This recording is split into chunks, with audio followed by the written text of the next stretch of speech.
Bismillahirrahmanirrahim. Assalamualaikum warahmatullahi wabarakatuh. Waalaikumsalam warahmatullahi wabarakatuh. Yang terhormat Bapak Kepala Sekolah SMP Negeri 256 Jakarta, Bapak Wahidin SPD. Yang saya hormati Bapak dan Ibu Guru SMP Negeri 256 Jakarta. Saya ucapkan banyak terima kasih karena berkenan hadir pada acara yang saya buat. Saya ucapkan banyak terima kasih kepada Bapak Ibu semua karena berkenan hadir dalam kegiatan diseminasi budaya positif di sekolah kita tercinta SMP Negeri 256 Jakarta. Dengan saya Erniwati, CGP Angkatan 9 SMP Negeri 256 Jakarta.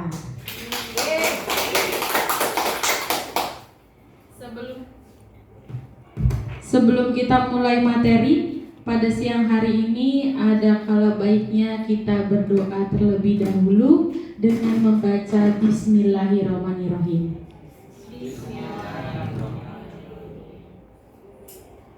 Izinkan saya menyampaikan atau memaparkan materi tentang diseminasi menyebarkan pemahaman dan penerapan pengalaman budaya positif untuk memenuhi tugas pada modul 1.4 di perjalanan saya CGP Angkatan 9. Sebelum itu saya pengen tahu dong Bapak Ibu, sedikit aja bertanya, apa sih di dalam gambaran Bapak Ibu budaya positif itu? Ada yang mau membantu saya menjawab? Ya Bu? Disiplin. Bu Putri bilang disiplin. Ada lagi? Apa sih yang terlintas dalam pikiran kita ketika kita melihat budaya positif gitu? Tadi Bu Putri bilang disiplin. Orang Indonesia itu biasanya terkenalnya ramah. Berarti ini budaya positifnya ramah terhadap orang-orang di sekitar, seperti itu. Terima kasih Bu Tessa. Kata Bu Tessa ramah karena Indonesia ya. Ada lagi? Ya Pak Teguh.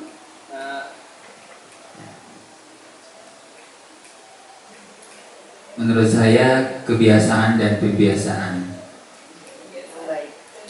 Biasanya kita sudah lakukan di pagi hari, yaitu 5M 5S. Salam, sapa, senyum, sopan, dan santun. Itu dia. Semuanya benar ya, dari pemaparan yang telah disampaikan oleh guru-guru hebat kita, dari Bu Putri, bahwa budaya positif itu, kalau Bu Putri melihat, oh budaya positif berarti berkaitan dengan disiplin. Kalau Bu Tessa dengan ramah. Kalau Pak Teguh bilang karena di sekolah kita sudah ada budaya 5S, senyum, sapa, salam, sopan, dan santun. Oke, betul semua ya. Jadi kita lanjut ke materi berikutnya. Di sini ada konsep inti budaya positif. Jadi di dalam budaya positif ini ada konsep intinya, antara lain perubahan paradigma belajar, kedua disiplin positif, ketiga nilai-nilai kebajikan, keempat kebutuhan dasar manusia, kelima motivasi perilaku manusia, keenam posisi kontrol guru, keyakinan kelas, dan segitiga restitusi. Bapak Ibu masih semangat? Mau tahu dong iya-iyanya? Coba jigo sih. Jaya, jaya, jaya, luar biasa. Semangat. Kalau memang guru-guru 256 itu terbukti hebat. Tepuk tangan dong buat kita semua. Oke, lanjut. Di sini saya akan memaparkan pembelajaran dengan paradigma baru. Saya mau tanya dulu boleh? Gambaran Bapak itu tentang konsep pembelajaran itu seperti apa sih yang Bapak Ibu ketahui? Atau yang Bapak Ibu tahu sih konsep pembelajaran kita tuh saat ini apa? Ada yang bisa?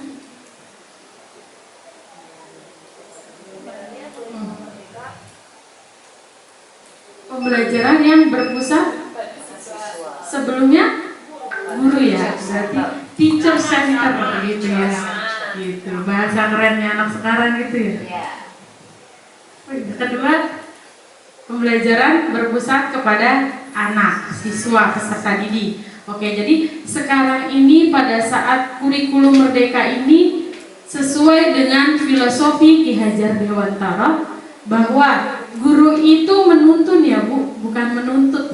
Kalau zaman dulu iya menuntut. Kalau sekarang kita lebih menuntut. Oh, anak mau ke cebur, kita geret dulu gitu ya. Oh, ada jurang, kita berhentiin dulu. Jadi kayak kita ngasuh anak 2 tahun ya, 2 tahun, 3 tahun. Jadi pembelajaran dengan paradigma baru merupakan pembelajaran yang dirancang berdasarkan prinsip pembelajaran berdiferensial, sehingga para peserta didik belajar sesuai kebutuhannya berdasarkan tahap perkembangan sesuai teori psikologi modern untuk mewujudkan profil pelajar Pancasila. Jadi di sini Ki Hajar Dewantara mencoba untuk merubah pembelajaran yang sesuai dengan kebutuhan para peserta didik. Gitu. Karena para peserta didik kita itu unik ya ibu-ibu, benar nggak? Dan tidak ada yang namanya anak itu bodoh. Cuman kita belum bisa menemukan si anak ini bisa apa. Anak yang suka jalan-jalan, suka lari-lari, belum tentu dia tidak bisa. Siapa tahu memang dia senang dengan gaya belajar yang harus bergerak, gitu. Seperti olahraga, gitu. Seperti yang membutuhkan kekuatan lari, gitu ya. Disinilah Ki Hajar, peran dari Ki Hajar Dewantara yang diwujudkan oleh profil pelajar Pancasila. Bapak Ibu ada yang tahu 6 dimensi profil pelajar Pancasila?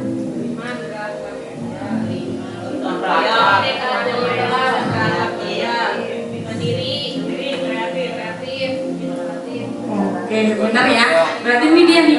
Profil pelajar Pancasila ada 6. Yang pertama, beriman bertakwa kepada Tuhan Yang Maha Esa dan berakhlak mulia. Di mana kita berharap bahwa peserta didik kita ini akan menjadi insan yang bertakwa, insan yang berakhlak mulia. Jadi taat nih, kalau kitanya anaknya sudah baik kepada Tuhannya, insya Allah bahkan perilakunya dia dalam keseharian pun akan baik. Yang kedua, berkebinekaan global. Di sini unik ya, terdiri dari suku bangsa.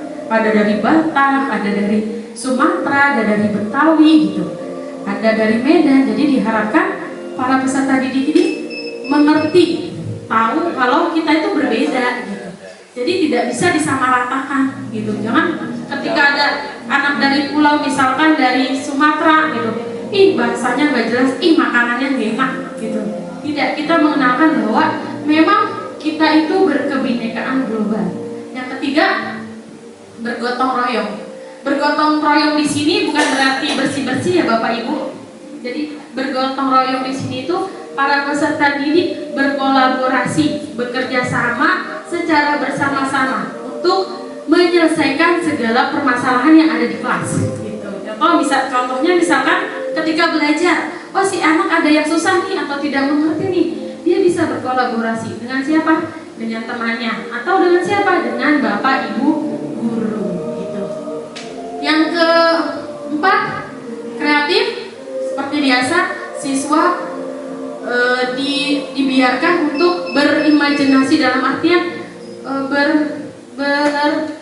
beride kreatifnya nih, mau bagaimana nih, karena ketika kita satu kasih materi, misalkan materi tentang kita suruh buat barang dari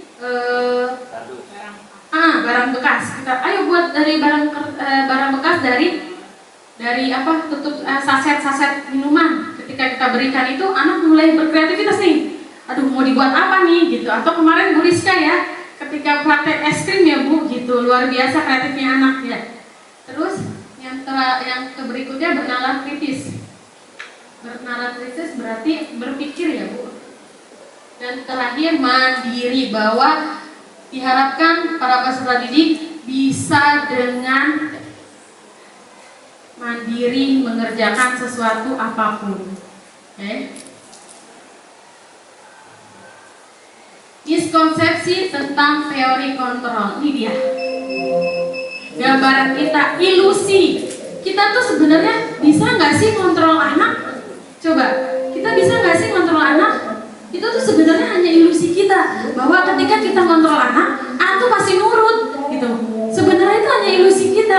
Ketika contoh misalkan, Gibran, tolongin saya dong pergi misalkan atau kerjakan tugas gitu. Menurut kita Gibran tuh akan nurut gitu. Padahal itu hanya sebuah ilusi, belum tentu dia akan nurut. Pasti suatu saat dia nggak nurut gitu dalam artian gitu. Jadi di sini miskonsepsinya tentang teori kontrol bahwa satu, ilusi guru mengontrol murid.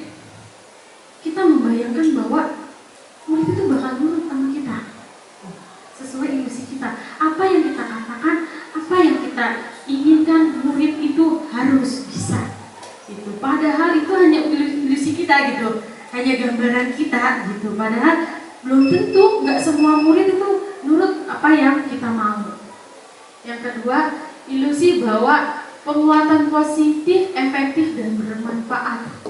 Ini sekali lagi sama, hampir mirip, bahwa apa yang kita berikan ke murid, baik itu penguatan positif gitu, itu tuh nggak semua murid itu pasti mau gitu dengan apa yang kita katakan gitu.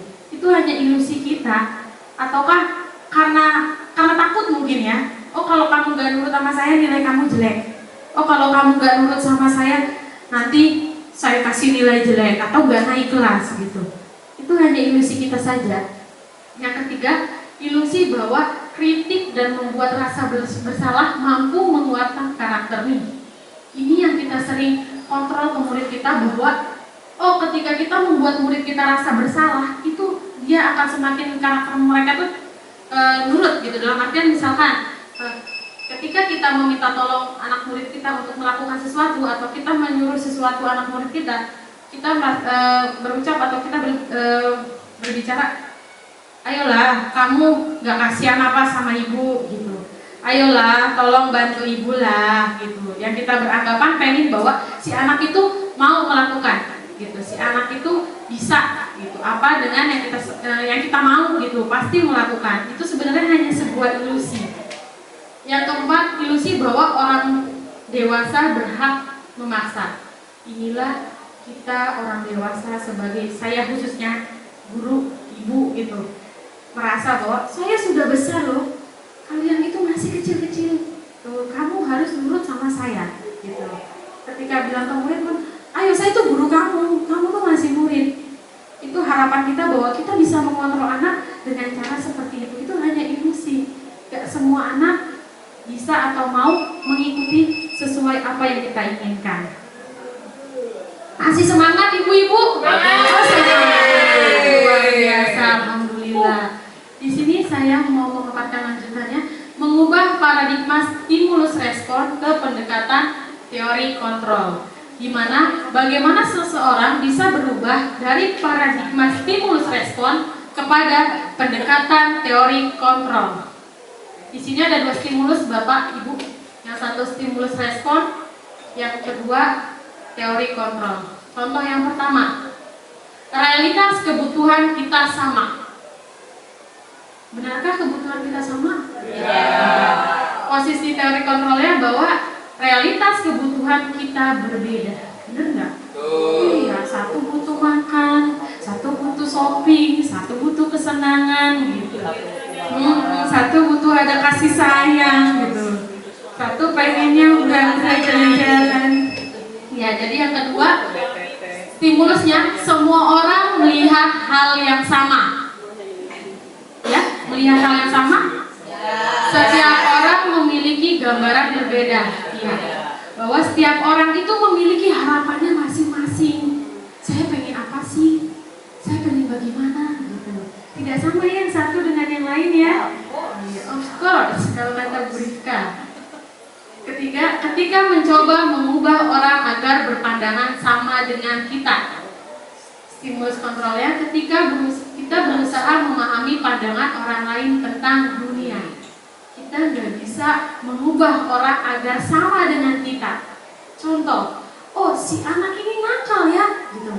semua harus bilang ini anak nakal gitu, karena belum tentu. Mungkin pada saat pelajaran solution win to win, kalau nggak salah ya bahasa kerennya gitu. Jadi win-win solution, salah saya berarti masih pada melek ya. Win-win solution. Jadi jangan ketika kita menginginkan anak itu melakukan perubahan baik, kita membuat atau menjatuhkan anak itu semakin jatuh. Benar nggak sih Bapak Ibu? Saya boleh cerita dikit nggak sih? Ini pengalaman pribadi saya. Dulu waktu sekolah, jadi ceritanya itu saya itu belajar tidak membawa kacamata. Jadi kacamata saya tertinggal karena patah. Nah, tulisannya kebetulan guru wali kelas saya nggak masuk, digantikan sama kelas sebelahnya dulu waktu SD. Nah, saya kan lambat, ketika sudah bel diperiksa lah tugas saya, ternyata saya belum gitu. Di situ dengan suara lantang guru itu langsung bilang, dasar males lu ya gitu. Itu yang sampai sekarang masih membekas di saya gitu. Iya, sama seperti anak-anak lain pada umumnya. Makanya kalau bisa ketika dia melakukan kesalahan, ayo kita ajak omong, kita ajak diskusi. Kenapa masalahnya? Jangan sampai menimbulkan luka batin. Itu sampai usia saya sekarang masih teringat kata-kata guru beliau gitu. Tanpa dia bertanya, kenapa kamu kok belum selesai Erni? Langsung menjas gitu. Dasar males kamu ya, males gitu. Ya Allah, itu yang membuat saya langsung sedih berkaca-kaca. Dia nggak tahu apa masalah yang ada dalam diri saya. Gitu ibu-ibu, bapak-bapak. Next ya. Nah, setelah itu selanjutnya disiplin positif. Disiplin itu berasal dari kata disiplina yang artinya belajar. Kalau kita ngomong disiplin itu apa sih yang ada di gambaran kita? Aturan ya? Peraturan gitu. Disiplin itu harus aturan gitu. Iya. Harus mengikuti, memiliki tanggung jawab terhadap apa yang dilakukan berdasarkan nilai-nilai yang diyakini. Padahal disiplin positif merupakan salah satu cara penerapan disiplin yang bertujuan untuk menumbuhkan kesadaran diri. Kesadaran diri tanpa imbalan, penghargaan, rewards, ancaman atau hukuman. Jadi sebenarnya kesadaran diri dia tidak ada kaitannya dengan aturan. Jadi dia akan tetap berlaku baik tanpa ada yang mengawasi. Seperti halnya kita beribadah kepada Tuhan, benar nggak? Kita tidak bisa melihat Tuhan kita, tapi kita tahu bahwa kita tuh lihat gitu, kita tahu gitu. Keyakinan kita bahwa kalau kita tidak melaksanakan ibadahnya, Tuhan itu melihat seperti itu. Sebagai pendidik, tujuan kita adalah menciptakan peserta didik yang memiliki disiplin diri sehingga mereka berperilaku mengacu kepada nilai kebijakan universal dan memiliki motivasi intrinsik dalam perubahan perilaku yang lebih baik. Disinilah dimana motivasi intrinsik itu sangat penting dalam diri siswa. Jadi, dan di sini ada nilai kebijakan universal. Nilai kebajikan, nilai yang disepakati bersama, lepas dari itu suku bangsa, agama maupun latar belakang. Saya ambil contoh nilai kebajikan di institusi atau organisasi. Yang pertama, profil pelajar Pancasila, di mana di dalamnya ada beriman dan bertakwa kepada Tuhan dan berakhlak mulia, berkebinekaan global, gotong royong, mandiri, kreatif, dan bernalar kritis. Yang kedua, di Ibu Primary Years Program atau PYP ada toleransi, ada rasa, ada hormat, ada integritas, ada mandiri, ada menghargai, ada antusias, ada empati, keingintahuan, kreativitas, kerjasama, percaya diri, dan komitmen. Yang ketiga ada di keterampilan hidup atau life skill, yaitu dapat dipercaya, lurus hatinya, pendengar yang aktif, tidak merendahkan orang lain, dan memberikan yang terbaik dari diri. Kebutuhan dasar manusia. Kebutuhan dasar manusia adalah segala sesuatu yang kita lakukan untuk mendapatkan apa yang kita inginkan. Seluruh tindakan yang kita lakukan memiliki tujuan tertentu. Dan semua usaha yang terbaik yang kita lakukan adalah dalam rangka agar kebutuhan dasar kita terpenuhi dengan baik. Ya, yang tadi ya, bahwa kita memiliki kebutuhan dasar, benar nggak Bapak Ibu? Ada apa aja sih kebutuhan dasar? Oh iya, Bu Putri, kasih sayang. Iya, ada lagi? Kebahagiaan, dicintai, butuh makan, benar, butuh tempat tinggal, butuh uang pendidikan. Iya, aduh, guru 25 memang luar biasa. Ini adalah 5 kebutuhan dasar manusia yang terdiri dari bertahan hidup, kasih sayang dan rasa diterima, penguasaan, kebebasan, dan kesenangan. Di mana di bertahan hidup itu siswa-siswa kita, selain siswa kita juga ya Bu, membutuhkan, dia namanya manusia ya, membutuhkan namanya makanan, pakaian, tempat tinggal, keamanan, dan kesehatan. Kasih sayang dan rasa diterima, dan dipedulikan, berbagi, kerjasama, menjadi kelompok dalam kelompok, bagian dalam kelompok. Kita bahas yang ini dulu ya. Ada anak yang tiba-tiba kerjaannya tidur aja, pelajaran kita tidur aja. Kita lihatin, kita pantau gitu, kita observasi, ini si Erni kok sering banget tidur pelajaran saya. Kita deketin dia. Ternyata Bu, saya belum makan udah 4 hari Bu, jadi saya lemes Bu. Iya Bu. Ya, ternyata kebutuhan dasarnya nggak terpenuhi, jadinya si Erni nggak bisa belajar fokus, tidur aja. Atau ada lagi, ketika kita sering bikin kelompok kan di kelas ya Bapak Ibu ya, terus tiba-tiba ada anak nggak dapet kelompok, bener nggak? Iya, dia merasa tersisihkan gitu, sendiri, nggak ada temennya, kasihan banget. Makanya di sini dia kayak males-malesan gitu belajar, sedih. Harusnya nggak ada yang mau sama saya Bu gitu, karena kebutuhan dasarnya dia tuh nggak ada rasa diterima. Yang ketiga, penguasaan, harga diri berkaitan dengan keinginan untuk dianggap, memimpin, berprestasi, diakui dan didengar. Banyak anak kita, para peserta didik yang pengen tampil. Bu, saya pengen maju Bu. Bu, saya mau jadi ketua kelas Bu. Bu, saya pengen memimpin upacara Bu, gitu ya. Itu merupakan kebutuhan dasar. Yang keempat, kebebasan, mandiri, memiliki pilihan, mencoba hal baru, mampu mengendalikan dirinya. Contohnya, Bu, saya besok kalau petugas upacara saya mau Bu.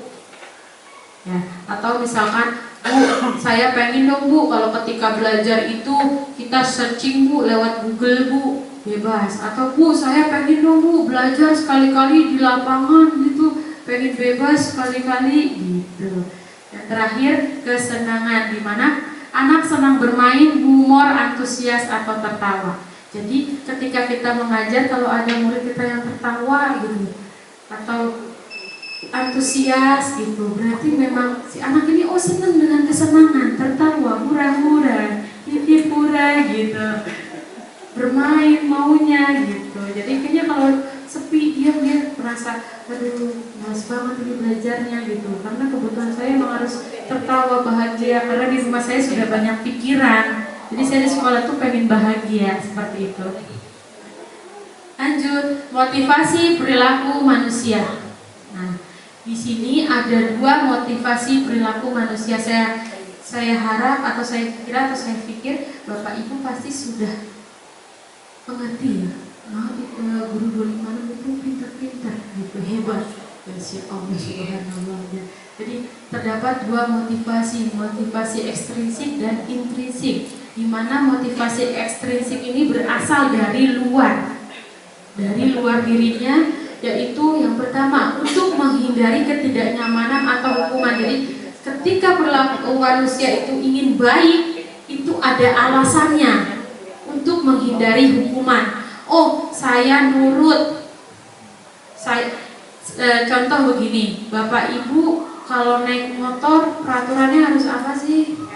Pakai helm. Pakai helm itu biar apa sih? Biar selamat, biar safety, biar nggak ditilang. Biar apa lagi? Biar nggak kepanasan, biar nggak kehujanan, buat keselamatan. Nggak ada yang takut sama polisi gitu.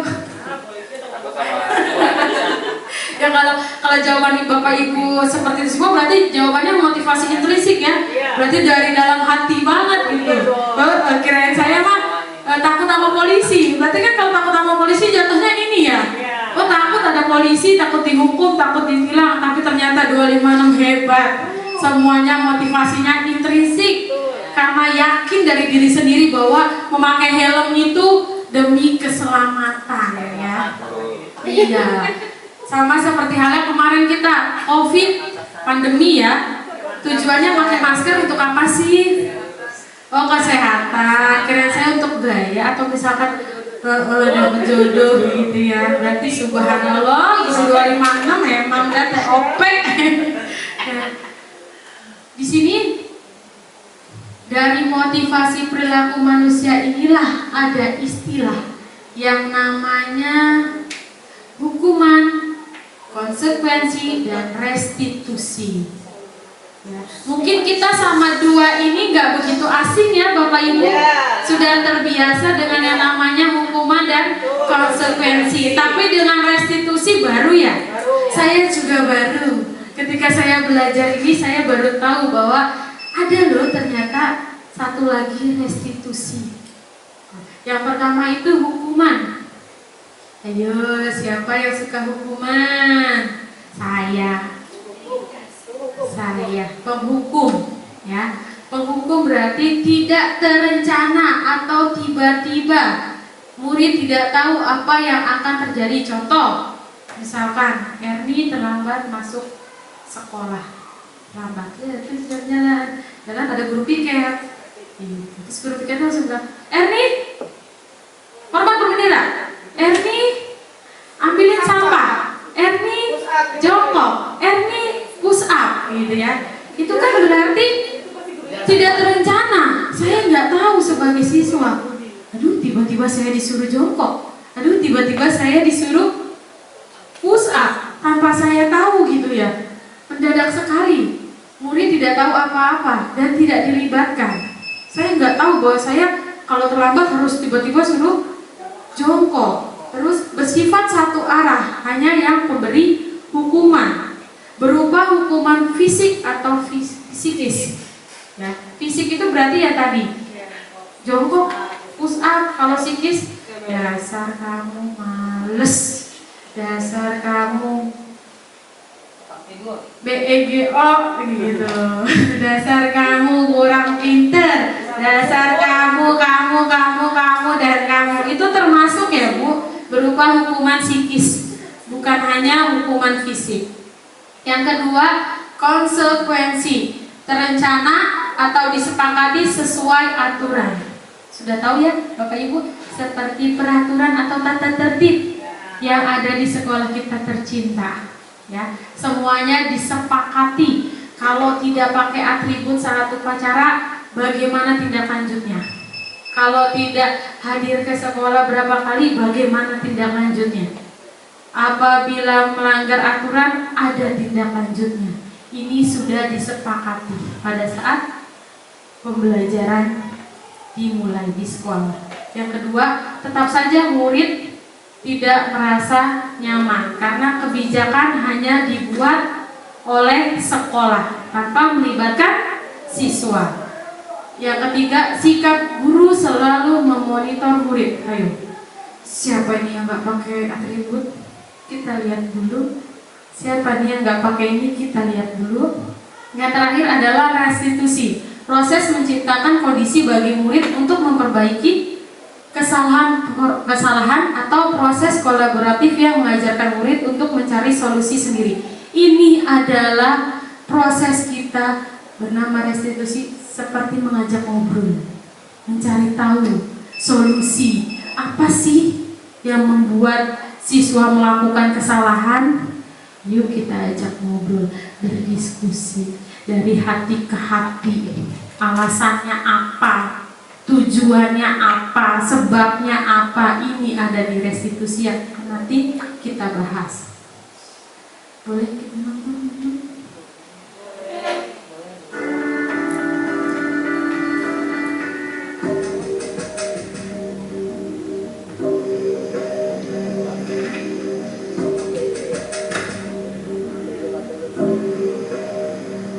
Naren!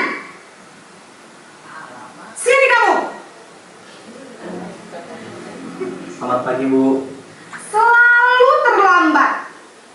Kamu deh, pasti terlambat. Maaf, Bu. Saya Apa? Apa coba? Alasan kamu apa lagi? eh, Kapan sih kamu tidak terlambat? Malas sekali ya kamu jadi anak. saya Dasar pemalas. Gak kapok-kapok sih kamu. Sudah berapa kali terlambat? Sana, kamu keliling lapangan basket 2 kali. kenapa saya harus ke lapangan basket, Bu? Kenapa? Kamu melawan ibu? Berani-beraninya jawab. Sudah terlambat, masih berani jawab pula.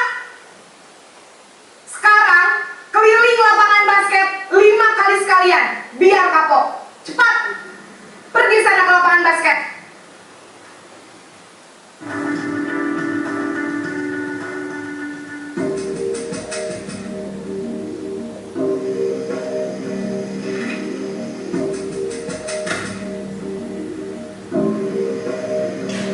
Naren!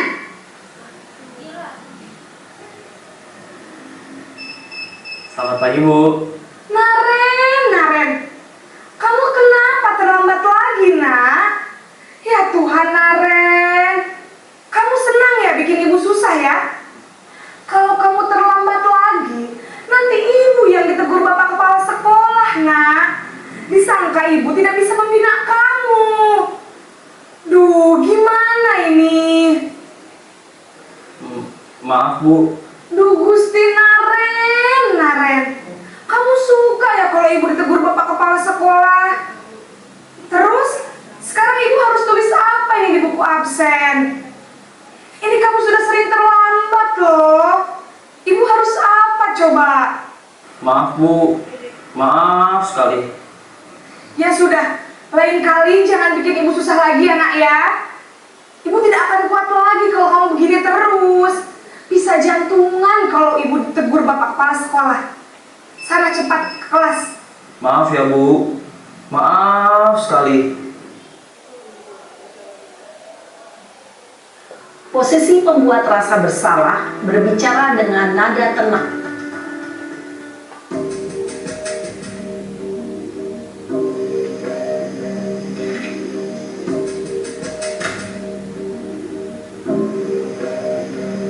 Naren!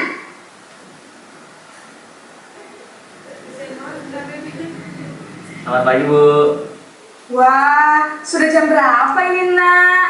Terlambat lagi ya sayang. Iya, Bu. Habis ibu saya lupa membangunkan saya, Bu. Kamu malah menyalahkan ibu kamu. Kamu bukannya anak yang larinya paling kencang. Kok terlambat sih?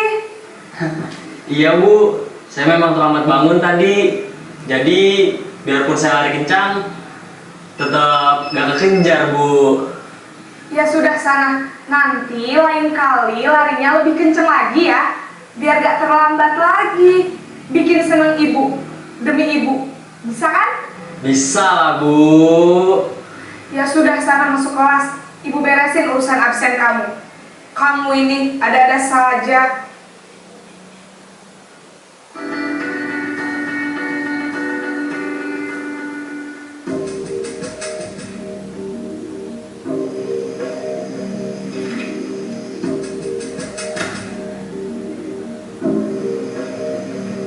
Naren!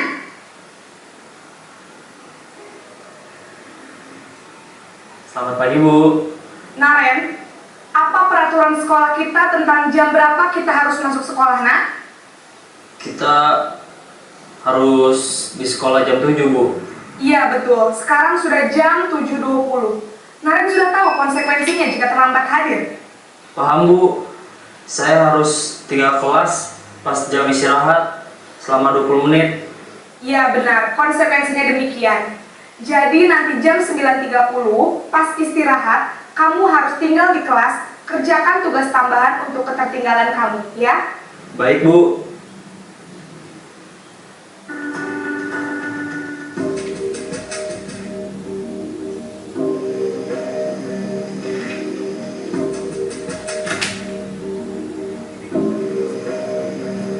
Naren!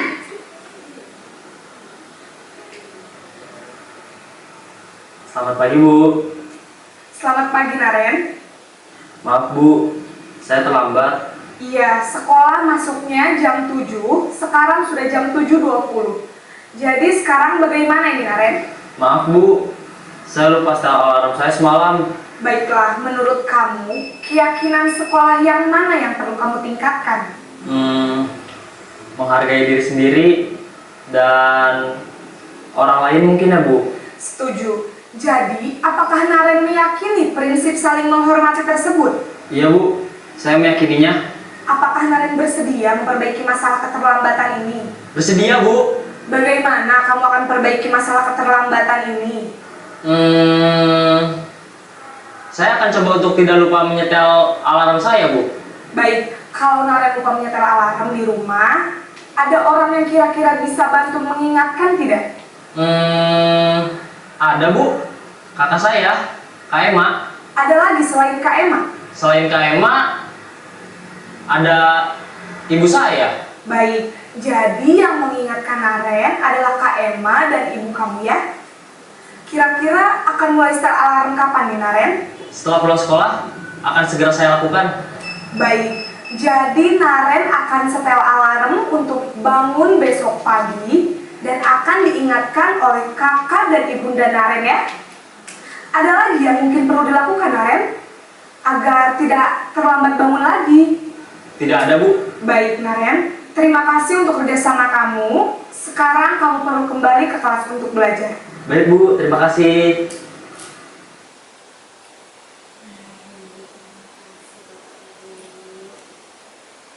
Setelah menonton video tadi, kita baru tahu bahwa kita tuh punya posisi kontrol terhadap peserta didik. Ada 5 posisi kontrol kita sebagai guru. Yang pertama, penghukum. Yang kedua, pemantau. Yang ketiga, teman. Keempat, pembuat rasa bersalah. Kelima, manajer. Saya yakin kita semua ada atau pernah ada di posisi kontrol 5 ini. Kira-kira Bapak Ibu posisi kontrol yang mana? Yang mana? Boleh nggak sih kita punya 2 atau 3 posisi kontrol? Boleh. Kira-kira mana posisi kontrol Bapak Ibu? Pemantau, yang ketiga teman, keempat pembuat rasa bersalah, kelima manajer.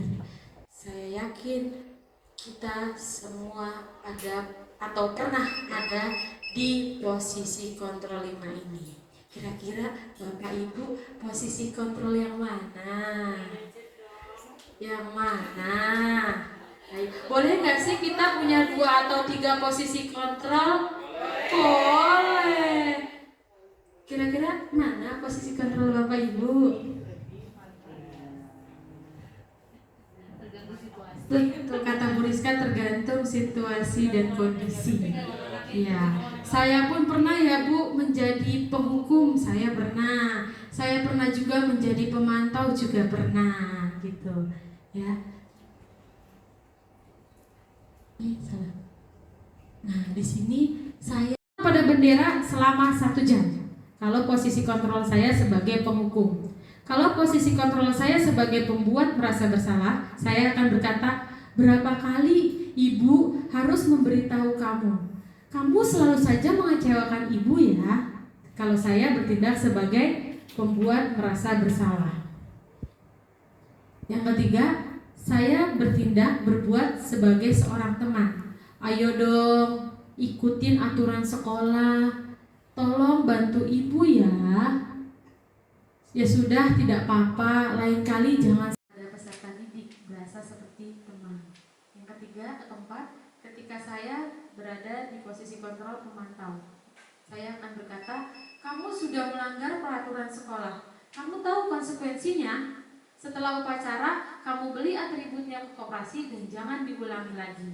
Ada kesepakatan antara murid dan guru. Yang kelima, sebagai seorang manajer, berarti kita berdiskusi, mencari tahu. Apa kamu tahu kesalahan kamu? Kira-kira bagaimana kamu memperbaiki kesalahan kamu? Lebih diajak diskusi, tanya jawab dari hati ke hati. Teh mau dulu dong. Iya, Jigosik lemes sekali biar ngantuk. Jigosik. Jaya, luar biasa. Saya cinta Jigosik. Oke, kan tadi Bapak Ibu sudah melihat video tentang posisi kontrol diri ya Bapak Ibu. Sekarang ada pertanyaan nih. Posisi kontrol apakah aku ini? Yang pertama, saya kecewa sekali dengan kamu. Posisi kontrol membuat merasa bersalah. Kita lihat, jeng. Iya benar. Selanjutnya, kamu tidak pernah benar melakukannya. Siapa Bu? Penghukum. Coba kita lihat, jeng. Iya benar Bu Elin. Selanjutnya, apa rencana kamu untuk menyelesaikan masalah ini? Manajer, waduh luar biasa. Guru 256, tepuk tangan ya Allah. Yang keempat, ayolah lakukan demi bapak atau ibu. Iya benar teman. Yang terakhir, gas. Pemantau. Iya benar, luar biasa. Tepuk tangan buat kita semua. Ya, selain masih pada semangat kan ya? Semangat. Yo. Keyakinan. Apalagi sampai berbicara atau sampai keluar dari mulut kita bahasa yang tidak baik yang membuat anak itu sakit hati. Katakan berdasarkan prinsip pembuatan kesalahan adalah bagian dari proses pembelajaran. Jadi ketika mereka melakukan kesalahan, yakinlah bahwa di situ ada proses pembelajaran yang dia dapatkan. Gitu. Kita bisa memulai dengan kata-kata yang ada di sini, seperti misalkan berbuat salah itu wajar kok nak. Sama, saya juga dulu pernah salah seperti itu. Tapi alangkah baiknya atau bagaimana kita kasih gambaran si anak. Yang kedua, tidak ada manusia yang sempurna. Semua orang pasti pernah melakukan salah. Yang ketiga, ibu juga pernah kok melakukan seperti itu, gitu. Jadi dia tidak merasa bahwa dia sendiri yang melakukan kesalahan, gitu. Terus mencari solusi dari permasalahan yang ada. Dan yang terakhir, kamu berhak merasa begitu. Ini untuk menstabilkan identitas. Setelah menstabilkan identitas, yaitu tahap berikutnya adalah validasi tindakan yang salah. Berdasarkan prinsip, setiap perilaku berupaya memenuhi suatu kebutuhan tertentu. Yang tadi saya sudah sampaikan bahwa kita memiliki 5 kebutuhan dasar manusia. Apabila salah satunya tidak ada dalam kebutuhan kita, maka atau bisa jadi akan terjadi sesuatu pada diri kita. Jadi bisa seperti ini nih contoh kata-katanya. Kamu pasti punya alasan mengapa melakukan hal itu. Terus padahal kamu bisa melakukannya lebih buruk dari ini ya. Gitu. Ibu percaya deh bahwa kamu itu anak baik. Gitu. Padahal kalau dilihat-lihat, kamu bisa ya selain memukul, kamu bisa menjabak dia loh, menjabak dia, menonjok dia. Tapi dengan kamu menahan diri, kamu hanya menggebrak meja misalkan. Dari kamu menahan diri, kamu hanya ngomel gitu. Padahal kamu tuh bisa berlaku seperti lebih dari itu gitu. Atau kamu melakukannya karena mempertahankan sesuatu yang penting kan bagi kamu. Jadi kita validasi tindakan yang salah. Jadi ketika dia punya salah itu, kita kasih tahu kamu tuh pasti punya alasannya, sehingga dia bercerita apa alasan saya ketika saya melakukan salah, apa yang membuat saya melakukan hal itu. Saya nonjok dia bu, gara-gara dia sih bu ngatain orang tua saya, gitu. Saya ngerobekin apa buku dia bu, habis dia kerjaannya nyontek mulu bu sama saya bu, gitu. Jadi kita memvalidasi benar tindakan mereka yang salah dengan kata-kata yang ada di sini. Selanjutnya yang terakhir adalah menanyakan keyakinan berdasarkan prinsip teori kontrol bahwa pada dasarnya kita termotivasi secara intrinsik. Ini yang tadi saya bilang bahwa motivasi intrinsik itu sangat penting dalam diri kita, karena yang bisa mengontrol atau merubah diri kita hanya diri kita, gitu. Gak ada yang lain, ya nggak? Kalau dari luar berarti dia hukuman, imbalan, rewards, gitu. Dia berubah ketika ada sesuatu. Tapi kalau yang dari diri itulah yang bisa termotivasi kita melakukan sesuatu yang baik.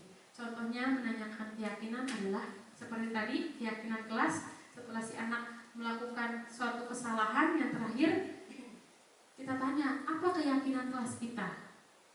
Yang kedua, nilai-nilai apa yang telah kita sepakati. Nilai-nilai ini diambil dari nilai-nilai kebajikan ya Ibu Bapak, seperti tolong menolong, menghargai, jujur, saling menghormati, gotong royong, gitu, dan lain-lainnya. Jadi kita bisa tanya, nilai apa nih yang disepakati kita bersama, gitu. Terus seperti apa sih gambaran sebuah kelas yang ideal menurut kamu, yang baik menurut kamu tuh kelas itu seperti apa sih? Atau yang terakhir, kamu ingin menjadi orang yang seperti apa? Kamu pengen bagaimana? Jadi biar si anak itu yang menemukan solusi sendiri dari masalah yang dia hadapi.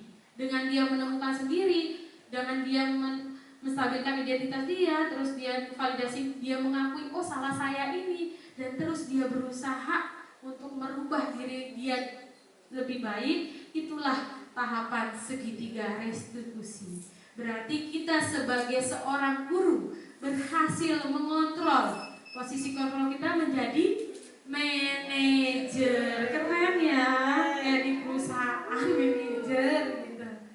Oke, ini adalah contoh penerapan yang saya buat berdasarkan segitiga restitusi. Boleh disimak.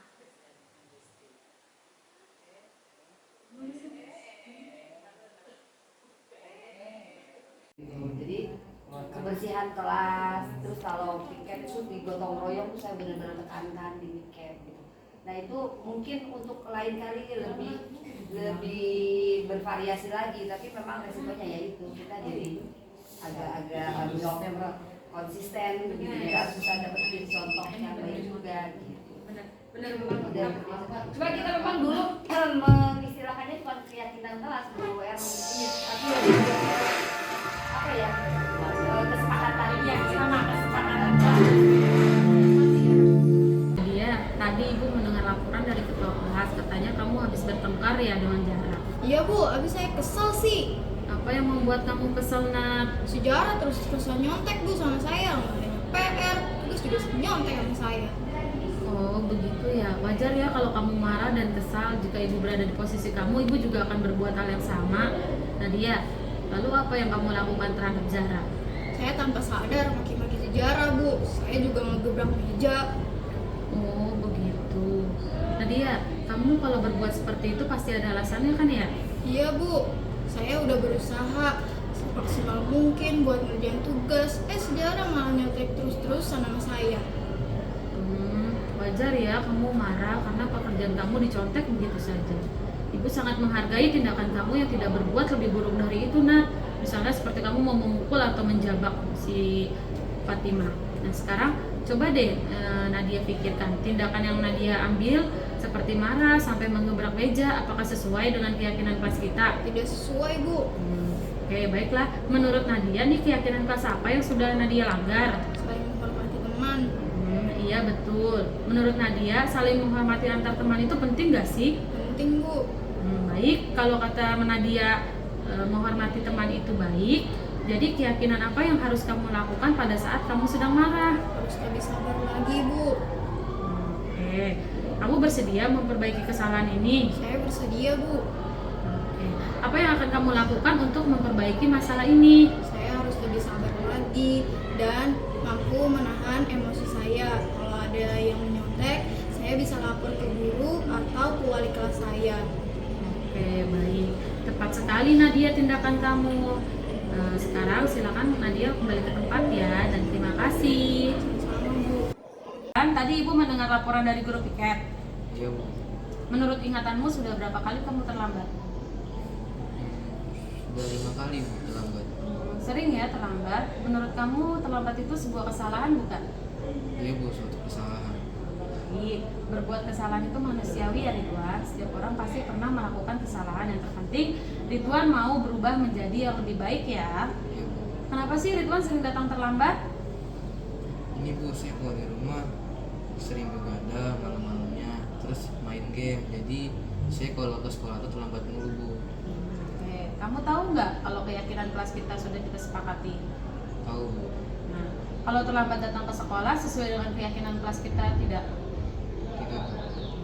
Menurut kamu keyakinan kelas apa yang sudah kamu langgar? Kedisiplinan Bu. Menurut Ridwan nih, disiplin itu penting nggak sih buat Ridwan? Penting Bu, karena itu bisa membuat saya kalau berangkat sekolah tepat waktu dan bisa menghargai waktu juga. Oke, betul ya. Menghargai waktu itu sangat penting Ridwan dan sangat bermanfaat untuk kita, seperti melatih disiplin dan bertanggung jawab. Itu saya merasa udah terlambat berangkat ke sekolah. Saya janji tidak akan terlambat lagi Bu. Mohon dimaafkan ya Bu. Oke, baik. Menurut Ridwan, apa yang akan Ridwan lakukan agar Ridwan nggak terlambat lagi nih datang ke sekolah? Saya akan lebih cepat tidurnya tepat waktu, tidak begadang, terus nggak main game malam-malam supaya tidak terlambat lagi Bu. Oke, baik ya Ridwan. Ridwan sudah menemukan solusi nih dari permasalahannya Ridwan. Sekarang Ibu akan bekerja sama dengan orang tua Ridwan supaya agar kamu tidak terlambat lagi datang ke sekolah. Terima kasih ya Ridwan. Silakan kembali ke kelas. Maaf ya Bu. Siap. Oke, baik. Aku mau menanggapi yang tadi Bu Elin ceritakan bahwa sudah bagus Bu, sangat bagus bahkan ya. Kalau saran saya sih ya, gak apa-apa Bu, kan ini proses ya Bu ya. Ibu misalkan cuma 2 atau 3 tapi konsisten itu lebih baik daripada nanti banyak terus kitanya memantaunya sulit gitu ya. Tadi seperti Ibu katakan ya apa-apa. Lanjutkan Bu Elin. Ya. Hidup Bu Elin. Semangat tuh yang lain, ayo Bu Elin aja sudah berhasil atau sudah bisa membuat keyakinan atau kesepakatan kelas bersama para peserta didik kita. Ini tinggal kita nih. Semoga harapan saya ke depannya di SMP tercinta kita, SMP Negeri 256 Jakarta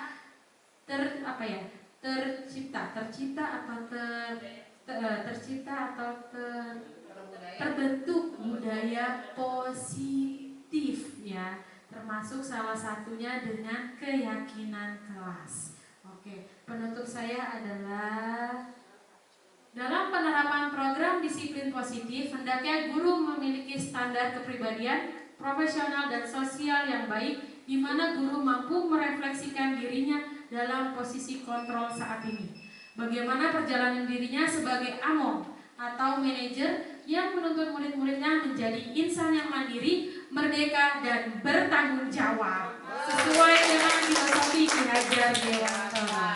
Ya, terima kasih Bapak Ibu atas kehadirannya, dan setelah selesai penerapan video budaya positif. Sekian dari saya. Kita tutup berdoa dengan membaca hamdalah. Alhamdulillahirabbil alamin. Assalamualaikum warahmatullahi wabarakatuh. Tangan.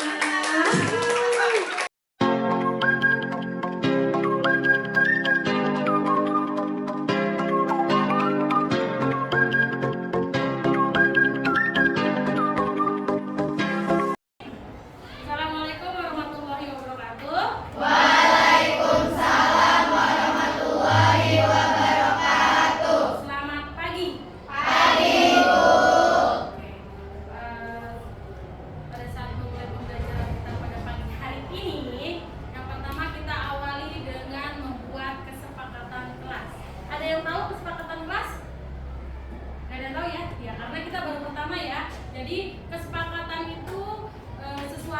keyakinan yang kalian yakini dari nilai-nilai yang ada di dalam diri kalian gitu.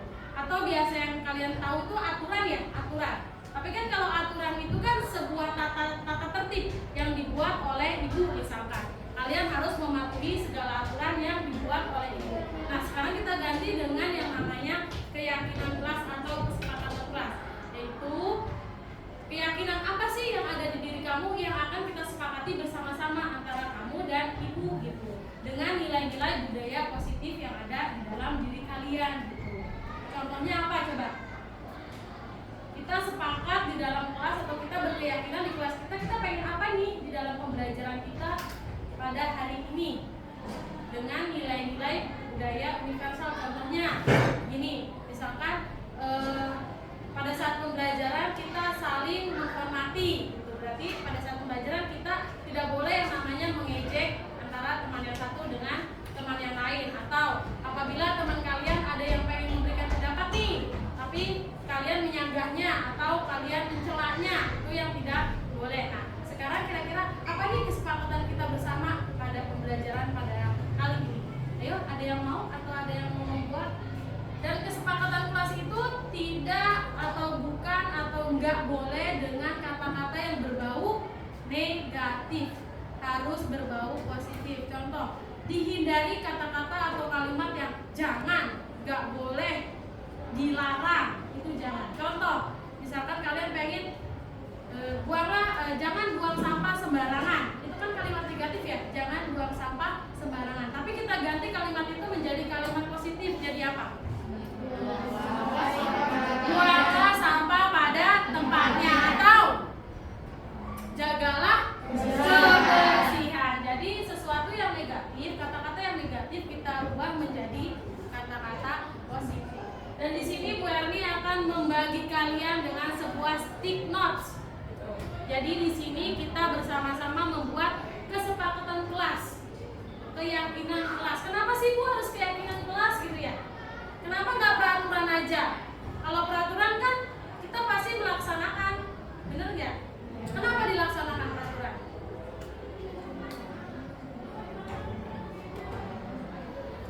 Kenapa? Supaya lebih tertib. Selain itu, kenapa kamu menaati peraturan? Ada apa sih di balik peraturan? Kedisiplinan. Iya, kenapa? Kenapa harus sebuah aturan? Karena apabila kamu tidak menaati atau tidak melaksanakan apa? Ada hukumannya.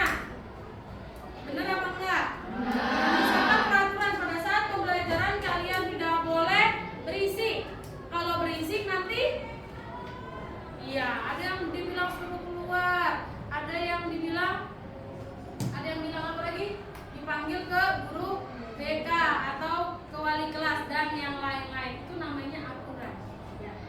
Itu hanya satu orang yang membuat, benar nggak? Tanpa adanya kesepakatan. Ini namanya keyakinan. Kita buat bersama-sama. Ya, kenapa harus keyakinan Bu ya? Keyakinan berarti dari diri kalian gitu. Jadi gini loh, enggak semerta-merta kalian itu harus diawasin. Kalian tetap atau akan berbuat baik apapun yang terjadi. Sama halnya seperti kita sholat 5 waktu, iya enggak? Sholat 5 waktu itu kalau menurut kalian keyakinan atau aturan? Keyakinan ya gitu. Kita akan tetap sholat 5 waktu, iya enggak? Walaupun kita nggak tahu Allah itu ada apa enggak, iya enggak? Karena kita yakin di diri kalian itu bahwa Allah itu ada gitu, Allah itu ada dan kita memang harus sholat 5 waktu. Nah, disitulah timbul keyakinan. Kalau sebuah aturan, ketika guru atau aturan orang yang membuat aturan itu ada, kalian disiplin. Tapi setelah orang itu tidak ada, pasti disiplin itu berkurang. Benar nggak?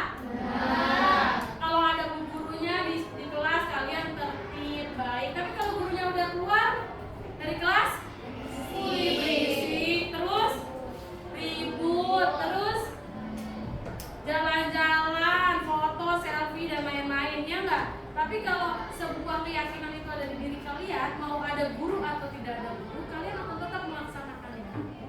Oh ya, saya yakin yakin bahwa saya harus bersikap baik gitu. Dan walaupun ada guru dan tidak ada guru, kalian akan baik gitu perilakunya. Nah disinilah kita akan membuat yang namanya keyakinan kelas. Paham ya? Jadi Bu Erni akan membagikan stick note ini satu orang satu. Di situ kalian harus di sini kalian harus menulis kalimat yang berupa kalimat positif yang bernilai nilai-nilai kehidupan. Seperti apa sih? Saling menghargai, jujur, gotong royong, saling membantu, tidak apa? Saling membantu, terus kolaborasi, kerjasama, gitu ya. Paham ya? Oke, saya bagi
diambil berapa nih? 1, 2, 3, 4, 5, 6, 7, 8. Kenapa Bu? Kan tadi kita banyak banget Bu. Kenapa hanya diambil hanya 8? Karena selebihnya hampir mirip dan bahkan sama.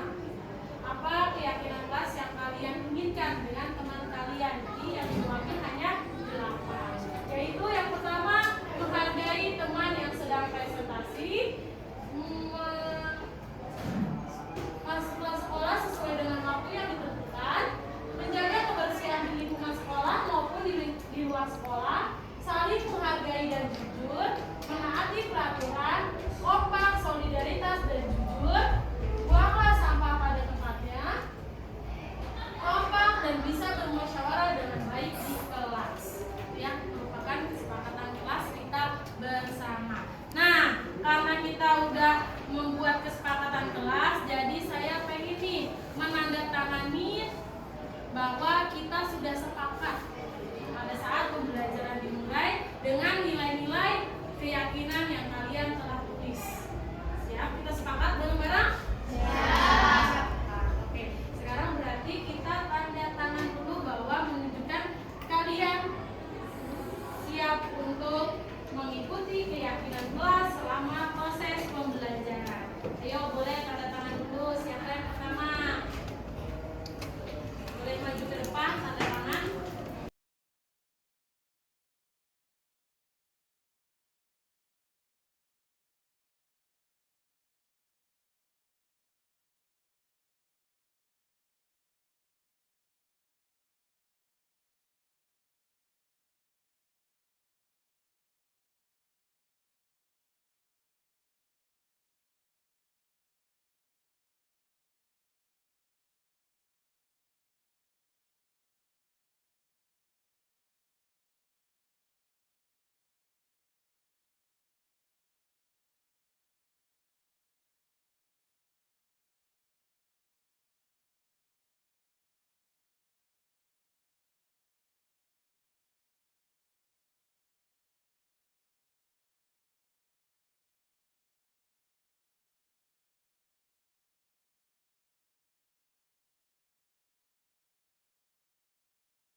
Perkenalkan, nama saya Kafka Nafisa Zara Putri dari kelas 8E. Assalamualaikum warahmatullahi wabarakatuh. Perkenalkan, nama saya Intan Malika dari kelas 8E. Assalamualaikum warahmatullahi wabarakatuh. Perkenalkan, nama saya Nadia Kirana dari kelas 8E. Assalamualaikum warahmatullahi wabarakatuh. Perkenalkan, nama saya Wulan Puspitasari dari 8E.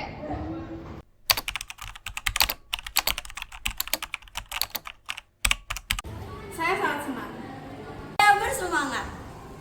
Dan bersemangat. Bahagia dan bersemangat.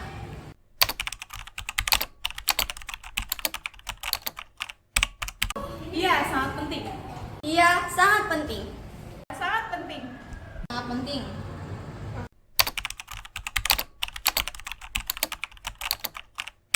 Dapat membuat kita lebih disiplin. Dapat membuat kita lebih menghargai. Dapat menumbuhkan rasa tanggung jawab. Membuat kita lebih baik lagi.